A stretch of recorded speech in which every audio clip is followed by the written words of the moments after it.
사도신경으로 신앙 고백하시겠습니다. 전능하사 천지를 만드신 하나님 아버지를 내가 믿사오며 그 외아들 우리 주 예수 그리스도를 믿사오니 이는 성령으로 잉태하사 동정녀 마리아에게 나시고 본디오 빌라도에게 고난을 받으사 십자가에 못 박혀 죽으시고 장사한 지 사흘 만에 죽은 자 가운데서 다시 살아나시며 하늘에 오르사 전능하신 하나님 우편에 앉아 계시다가 저리로서 산자와 죽은 자를 심판하러 오시리라.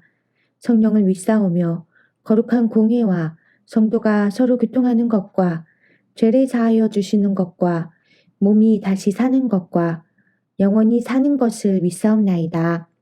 아멘. 4월 30일 금요일.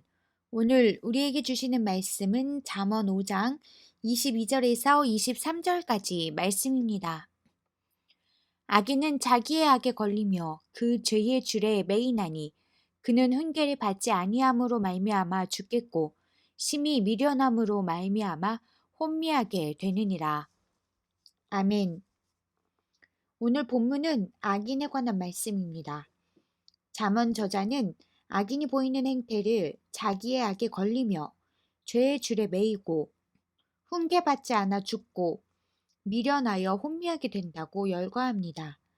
그런데 이 말씀을 깊이 묵상하면 이러한 행태가 악인들에게만 나타나는 것이 아니고 그리스도인인 우리 안에도 면면이 있음을 성찰하게 됩니다.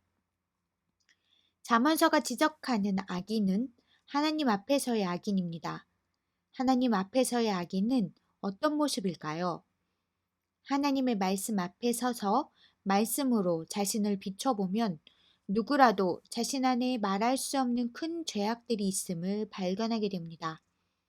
이렇게 하나님 앞에서 말씀의 빛으로 자신을 비춰보는 것을 영성으로 조명이라고 합니다. 우리의 마음과 신앙을 조명해 보면 살아가는 동안 스스로에게 걸려 넘어지는 날이 적지 않음을 깨닫게 됩니다. 하나님과 세상 사이에서 두 길 보기를 하면서 갈팡질팡 중심을 잡지 못한 채 살아갑니다. 그 어느 쪽도 포기하지 못한 채 뜨뜻미지근한 상태로 죄의 줄에 매인 삶을 살아가고 있습니다. 그뿐 아닙니다. 시도 때도 없이 목을 뻣뻣하게 세우면서 다른 사람의 훈계나 조언을 듣기 싫어하는 것도 우리 안에 거주하는 악인의 행태입니다. 훈계를 듣기 싫어하는 자기교만은 자신의 영적 생명을 고사시킵니다.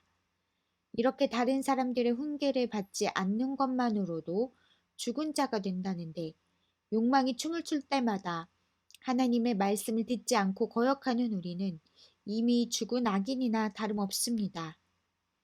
우리는 심하게 미련하여 참과 거짓, 정의와 불의를 분별하지 못하고 영혼이 혼미한 상태로 살아갈 때가 많습니다.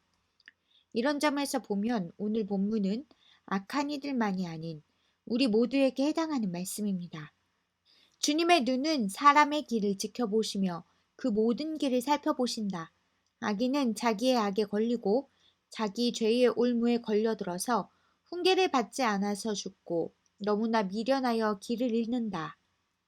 5장 21절을 포함하여 잠언서를 묵상해 보면 악인이란 길을 잃어버린 자임을 알게 됩니다. 예수님은 내가 곧 길이요 진리요 생명이니 라고 말씀하셨습니다. 예수님을 잃어버리고 살아가는 삶은 아무리 화려해도 결국은 악인의 삶이라는 사실을 깊이 새기는 오늘이 되시기를 바랍니다. 묵상 질문.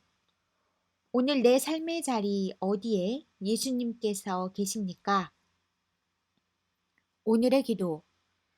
우리의 길과 생명이신 주님, 우리는 나 자신을 앞세우며 살아가다가 죄의 줄에 매이고 생명이신 주님의 말씀을 듣지 않아 살아있어도 죽은 자 같고 길을 잃은 악인이 되곤 합니다. 이런 우리의 굽은 길을 주님께서 밝히 인도해 주옵소서. 예수님의 이름으로 기도합니다. 아멘.